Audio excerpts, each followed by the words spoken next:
right to the bone. That's why. It's that hot. If you put that on your hand, it will burn it.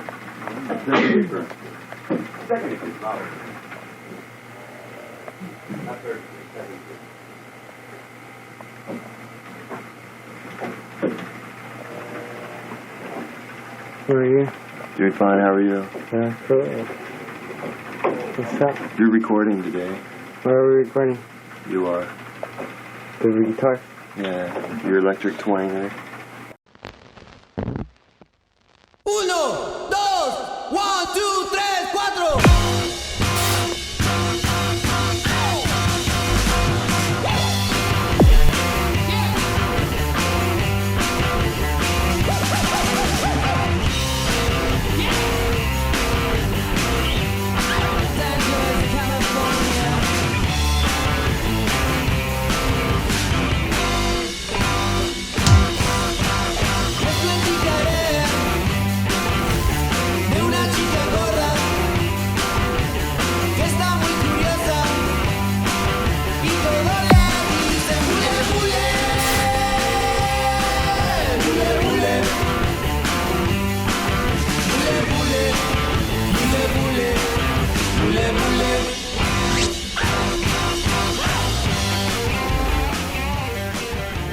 The story of Pastilla begins at a very, very early age in Mexico City, in el Estado de Mexico. I used to live, I grew up in Osumbilla, Estado de Mexico. Es un pueblito que está como 40 minutos del DF. And, you know, my dad used to play in a band in el Estado de Mexico when he was young, in the early 70s. And my whole family, everybody plays either the guitar or sings, whatever. And I picked up the guitar. I joined, my grandma made me join el coro de la iglesia. So I actually went in there because of the girls, to be honest. And I'm just being honest. And so I started playing the guitar, and then my brother saw that I was playing the guitar, and even though he's older, it should have been the other way around, but he was like, hey, teach me how to play that. So I taught him how to play it, and then he picked it up a little more than I did because he was already in the secundario, so he started his band right away. And then we moved, I think it was 89 or 88, we moved to Ciudad Juárez, Chihuahua. And that's when he started his own band. It was called Signos, and I started my band in el primero de secundaria. I was 13, and it was called Ojete, because that's how we played, Bien Ojete. So we started, and then my band broke up, and I joined his band, Signos, and we recorded our first single. It was called Lefio, and we gave it to this DJ from the radio, from a really, at that time, very famous radio station in Ciudad Juárez, and he started playing the record, and then around that time, Estereo went to play in Ciudad Juárez, and we went to the concert, and that's when I said to myself, I want to be in a band someday and make it big like Estereo.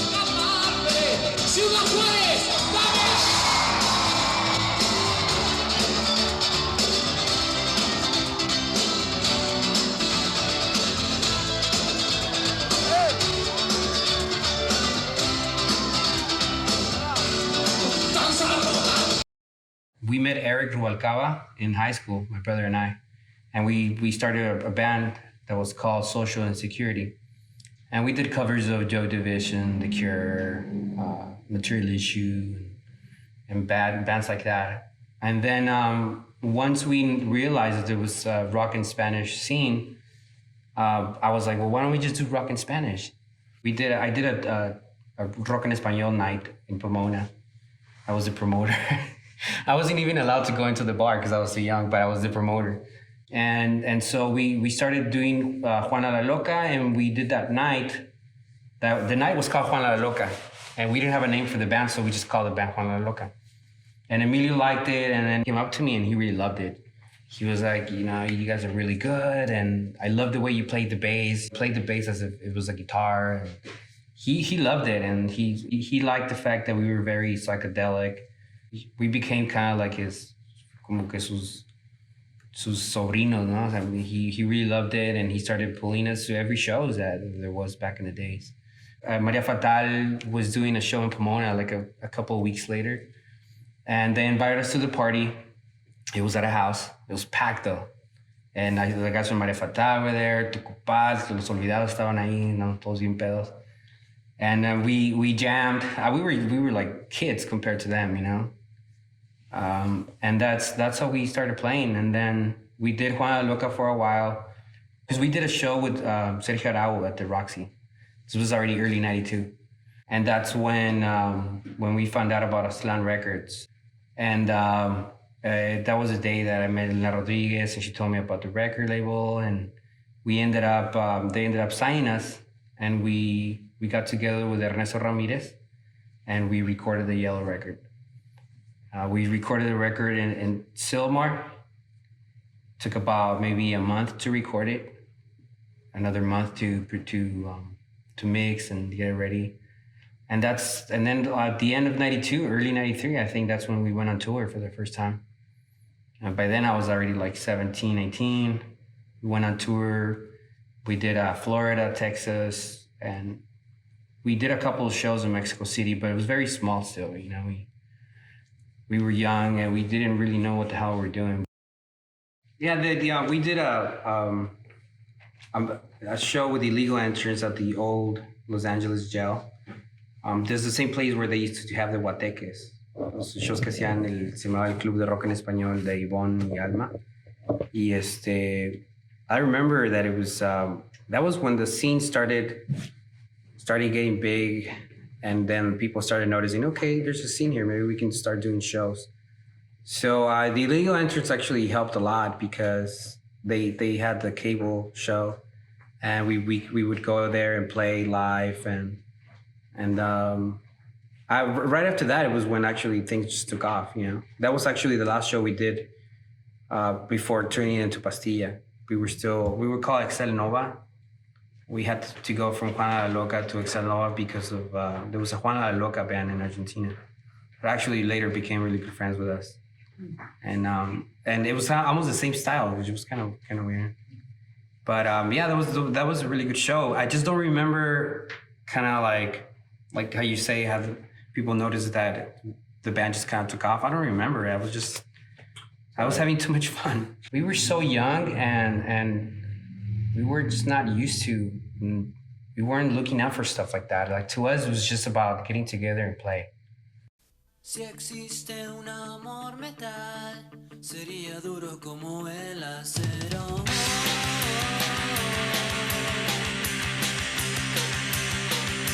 Si existe un amor metal, sería duro como tu corazón.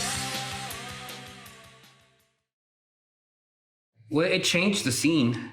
There was a time where everybody wore black. Everybody wore their caifanes with the Virgin Mary in the front. And then the Yellow record comes out and it was all colors. And we started wearing, instead of wearing, a lot of people were like very alternative and their heads shaved and the hair long, very, very Saul, you know? And with us, it was like Beatle haircuts again. And so it just created a whole new scene, you know what I mean? I think that it was at that time where kids that were our age, that were second generations, finally began to get into the scene. Because of like 90 to 93, it was mainly immigrants, o sea, éramos gente como yo, ¿no? Que hicimos la primaria y la secundaria en México y se movieron para acá. Ya traíamos las raíces del rock en español de México, and that's how the scene started. But when the Yellow record comes out, it was kind of like, okay, now there's this band that it's actually playing, porque acuérdate que también el rock en español siempre estuvo así como que atrasado, sí, comparado con la escena anglo, ¿sí me entiendes?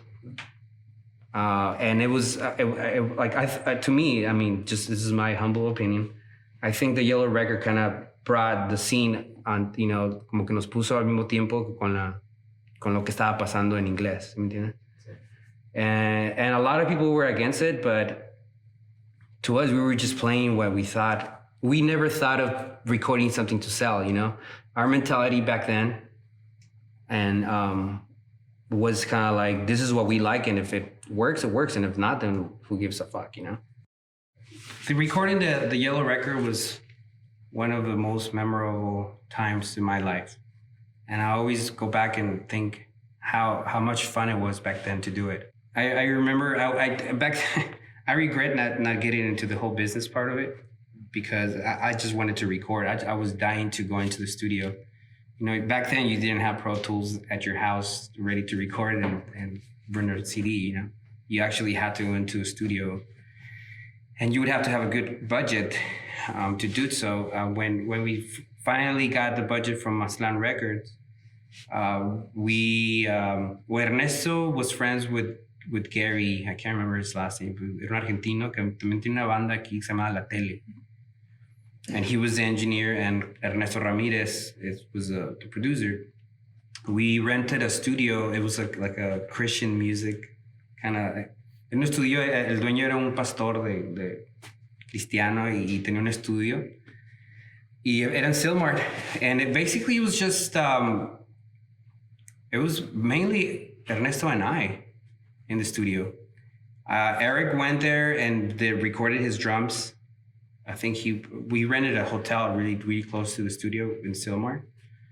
And I think Eric was there for like a couple of weeks and we recorded all his drums. I remember La Chiquis from Phobia showed up and helped us equalize and kind of mix the drums. And then I recorded most of the bass. I think Eddie did a couple of basses. Eddie Gonzalez, which was the bass player of Pastilla. But mainly it was just, and then my brother, of course, went in there and did his guitars. But my brother was always the type of musician that a very flash musician. He would go in there, record, and bye. I'm gone. So Adrian wasn't really present. It was mainly Ernesto and I who did that production. We would go into the studio at 10 in the morning and stay there till 2, 3 in the morning, working. And I mean, we finished it in a month. And when we did the release party at Leonardo's, and that's the only thing I remember about that. That I remember my parents were there, and I was like one of the first times that I got drunk. And it was really cool, man. I just wish that I can go back and enjoy it. I think I always got caught up in the moment, you know. I was having too much fun. La transformación cuando ya o sea, entre Los Ángeles y México, it was very weird. As a matter of fact, when the first record, the Yellow record came out, a lot of the LA scene fans and a lot of the musicians would tell us, oh, you guys sound good, but you guys sound too Anglo. It was back then when like Caifanes El Diablito, which was rock en Español with Mexican roots, you know, and then you have Maldita, which was a lot of congas and a lot of Latino sounds. And you have Maná, which is also very Caribbean and Latino-ish, you know what I mean?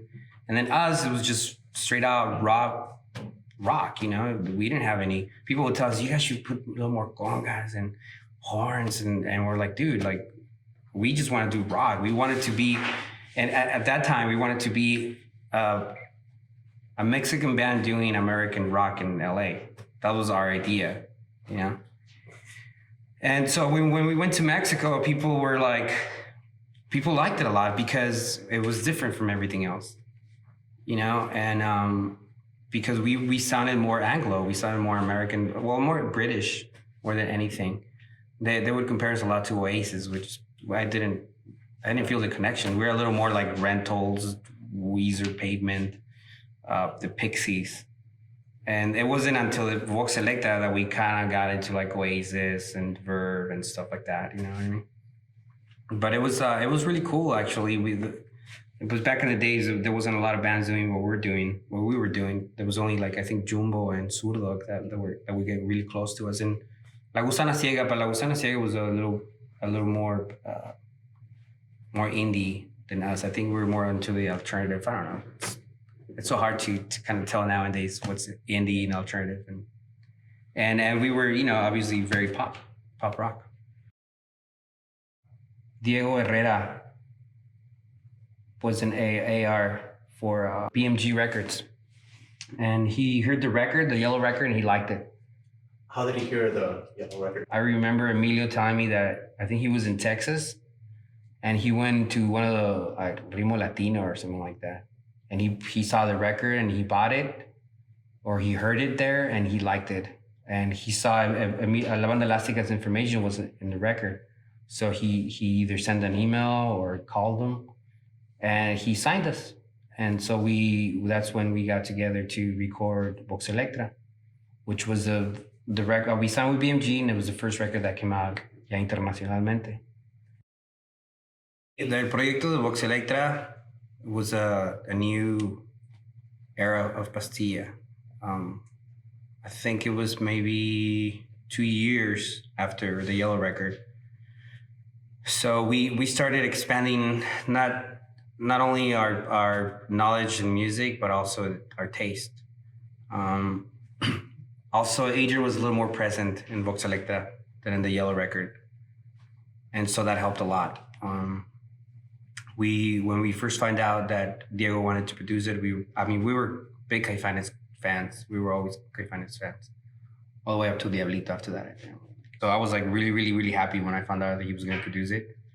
And so we started recording here and then plus we had a really good budget, We had a really good budget. We spent a lot of money on that record. We recorded, I can't remember the name of the studio, but we recorded the drums and some of the guitars in the studio here in Hollywood. And I mean, it was an amazing studio. I mean, they treated us like queens. They treated us like kings, and we had really good equipment. They had the same mixing board that they had at Abbey Road. So we were like, we're big Beatle fans, And then so we did the drums and some of the guitars here. And then we moved to Mexico for a few months to do the bass and the vocals. We actually did the pre-production of the record en el estudio de Caifanes. En aquel tiempo practicaban en la casa del baterista de Caifanes. Tenían un doble estudio, tenían un estudio de grabación abajo y en el segundo piso era donde practicaba Caifanes. So it was really cool because we'd be doing pre-production and Caifanes would be practicing upstairs.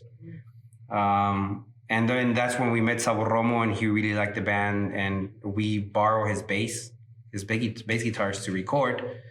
And then he also asked us if he can record a song, so he did Solamente with us. He recorded the bass lines. He did it in one take, by the way. He's a really good bass player. And to us, it was like when I first heard Vox Electra, I think I was the first time that we heard it, when it was already finished. I mean, I just remember almost crying because I couldn't believe that we could actually sound that good. You know what I mean? When we were almost finishing Vox Electra, era cuando Jumbo también ya estaba sacando su primer disco, Zurdo que había sacado el primer disco. No, I'm lying. The three of us had just been signed, and we were all working on our first production. Well, their first production, our second production. And I remember Vox Electra came out, and a couple of months later salió el de Restaurant, y luego salió el de Zurdo. So for us, it was like competition. And whenever there's competition, it pushes you to try to create better stuff, And so we were competing with Jumbo and Zurdo, and it's funny because we as soon as Vox Electra was done, they paired us with Jumbo, and we did a tour. It was called B Transistor. It was B because we had our song B, and then they had Transistor. That was their single. And I mean, we got along so good because we listened to the same bands. We went on tour on a bus for I think it was a couple of months, and we toured Lower Mexico. But again, we had the same problem where we would get to certain places and people loved it, but they couldn't buy the record because the records were not on the store, so it didn't really make a difference. You know what I mean? So no, there wasn't a lot of no había mucho apoyo. De hecho, a mí me daba mucho coraje que nos íbamos de gira y ni siquiera nos apoyaron monetariamente. O sea, nosotros pagábamos nuestra propia gira, y me acuerdo que Emilio se las arreglaba para mandarnos de gira, y nos daba mucho coraje porque íbamos, por ejemplo, a tocar a Veracruz. Tocábamos, pero el disco no estaba en las tiendas. Entonces, eso a nosotros nos ayudó. Y en eso también fue cuando la gente empezó a usar más el DVD, el CD. Entonces empezaron a piratear más fácil los cassettes y todo. Entonces también eso nos fregó mucho a nosotros. que por ejemplo, el disco estaba a, pues, diremos, $19 en la tienda, pero ibas al Chopo y lo comprabas por $1. Entonces eso nos afectó mucho y en eso fue cuando la industria disquera se fue para abajo. Desgraciadamente, a la hora que sale Vox Electra, Diego se sale de BMG. Entonces Diego era el que trajo el proyecto. O sea, al salirse él, como que BMG perdió mucho interés. En aquel entonces hay muchas historias que, o sea, me han contado a mí, ¿no? Que porque estaba Caifanes estaba todavía con BMG y cuando la manager de ellos, mejor prefiero no decir su nombre, eso no me lo crean a mí, yo lo vi que me han contado, ¿no? Ya gente que trabajaba en BMG en aquel entonces, que ella como que bloqueó a Pastilla because she kind of knew that if they were to push Pastilla 100% like they did Caifanes at that time, we would have pretty much taken over, which was something that was going to happen eventually, you know what I mean? Because when Vox Electra came out, we were just too far out. Now that we were better, we're doing better. It's just our music. The fans that would go see María Fatal and Los Olvidados did not like our type of music. It was, eran los hijos de esos güeyes los que escuchaban a Pastillas, ¿me? And so we kind of grew apart after a while. And for some reason, I got a lot of like complaints that we were getting too cocky, but I think they just, it wasn't really us, you know what I mean? Like I said, we were always kind of like in our own little world. And I've always been a very shy person. And even up until now, like when someone comes up to me and asks me for an autograph, I get really shy and people would always confuse that with me being cocky, you know what I mean? I've always been very humble and very shy. So there was a time where people thought that we were getting too cocky, but I think we were just kind of caught up in our own little world. And up until now, I mean, Ernesto worked on our last production that we did with Sony BMG. He produced Amarte, which was a big comeback, you know, for Pastilla. When everybody thought that Pastilla had already given it all, we came back with Amarte, and that's when we gathered almost 23,000 people in Vive Latino, you know what I mean? And then again, unfortunately, Adrian got out right after the production was done. So that made it really hard for me to continue, you know what I mean? And then Eric got out too, so I was left alone, and you're left alone, lost, and trying to pick up the pieces, you know. But it's too hard. It's really hard to try to explain fans why Eric or Adrian are not there, you know what I mean?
You guys were the first Latin band in LA to get the cover on Bam magazine. You know, you guys got that. Tell us about that experience on how did you guys take it? This is an Anglo publication, and here's a Spanish band playing on the cover. Well, I think it was the fact that we sounded so American, so Anglo that the Anglo scene liked it a lot. People would come to me like, man, I love your band. I can't understand what you're saying, but I love your band. You guys sound really, really good, you know? And we were kids. You have to understand that a lot of the other bands, like María Fatal, they were older. some of them had already kids, families. So it was harder for them to just say, let's go to Mexico, you know? Nowadays, you can start a band here and still promote yourself in Mexico because you have Facebook, you have a lot of like windows where you can, you know, throw your stuff out and people will listen to it. Back then, there was nothing. The only way that you could promote is by actually going to Mexico and playing. And I think that the advantage that we had was that we were young, we didn't have no teníamos compromisos, and it was really easy for us to just take off, you know what I mean? That's what we did every weekend, just play, practice. We and go to school. La invitación a España se dio por medio de una organización que se llama Eñe. Creo que nomás es Eñe, ya no me acuerdo, pero se dio la invitación por medio de Emilio, de la banda elástica. Creo que en aquel entonces la banda elástica fueron los que recomendaron las bandas y pues eran nuestros managers, la banda elástica en aquel tiempo, entonces obviamente nos metieron a nosotros. Y aparte creo que éramos los únicos que estábamos disponibles en aquel tiempo, que todos teníamos papeles. De hecho, como unos 3, 4 años antes, cuando acabamos de grabar el disco amarillo, nos invitaron a salir en una serie que se llama FX, y se graba en Canadá. Y en aquel entonces todavía era indocumentado. Yo pasé para acá como American Citizen. Y mi hermano sí es nacido aquí, pero y Eric pues, obviamente también ha nacido aquí. Y me acuerdo que me dijo Emilio, tienes 8 meses para arreglar tus papeles, güey. Entonces yo de volada me casé. Me casé con mi novia en aquel entonces y arreglé mis papeles y a los 4 meses ya tenía yo mi permiso para ir a Canadá y nos fuimos a Canadá y hicimos el programa. Está muy chistoso. And then nosotros salimos tocando, se supone que éramos una banda de latinos tocando rock y salimos así. Me acuerdo que nos llevaron a un set, era like an old building y nos pasan tocando y luego pero it was all lip singing. And then they gave us a scene where we're actually holding real guns and like está chistoso. No sé por qué no está en YouTube eso, pero estamos en lo del rockneño. Nos fuimos a tocar a España, hicimos una gira con Enrique Bumburi, Julieta Venega y Los Suárez de Argentina y nosotros. Tocamos en Madrid, en Galapagar, en Granada, creo que Zaragoza. Estuvimos ahí creo que como 11 días en España. And it was really cool, man. Right after that, we came back and then we went to Puerto Rico. Las Noches del Dragón se convirtieron en una etapa de la escena bien padre. Creo que hay muchos momentos muy padres de las Noches del Dragón. Me acuerdo que llegamos a tocar con bandas como Aterciopelados, Titán. Pero sí, de hecho tocábamos cada fin de semana en las Noches del Dragón. Llegamos a tocar con Osomatli, Chencha Berrinche, con el vocalista original, con Javier. Tocamos de hecho con Juana la Loca de Argentina, también llegó a tocar ahí. Sí, y me acuerdo que se llenaban hasta morir. Se llenaban, sí, o sea, se ponían muy buenas las noches ahí en Noches del Dragón. Y pues fue una de las marcas que dejaron los chicos de la banda elástica. La relación que tuvimos con la banda elástica siempre fue así como que de papá y hijos. O sea, Emilio se convirtió así para nosotros como que nuestra figura, así nuestro padrino, ¿no? He always took care of us, made sure that, because we were way younger, you know? And it was a rough time. I mean, everybody was getting drunk and doing drugs, and Emilio was always making sure that we were, you know, que íbamos por el buen camino. Creo que hubo muchas cosas que ayudaron a la escena, pero creo que las más importantes y vaya, cabe decirlo que si no hubiera sido por Ivonne y Alma y por Emilio y María Madrigal, creo que nada hubiera pasado, porque ellos fueron lo que lo pusieron, lo imprimieron. La banda elástica no solamente ayudó mucho la revista, porque la revista le dio mucha difusión, ¿no?, a las bandas, pero también el hecho de que por medio de la banda elástica te dabas cuenta que estaba pasando en México, que estaba pasando en Argentina, en España, Entonces fue una revista muy importante, ¿no? For us, it was very cool that Emilio really liked the band and he saw a future in us. And I got to a point where they were just too busy, you know, to even do La Banda Elástica. And I think La Banda Elástica is still around, but I think it's online nowadays. Pero sí, La Banda Elástica para mí siempre fue así como una institución de aprendizaje y pues si no hubiera sido por Mr. Emilio, no creo que Pastilla nunca hubiera llegado a ningún lado.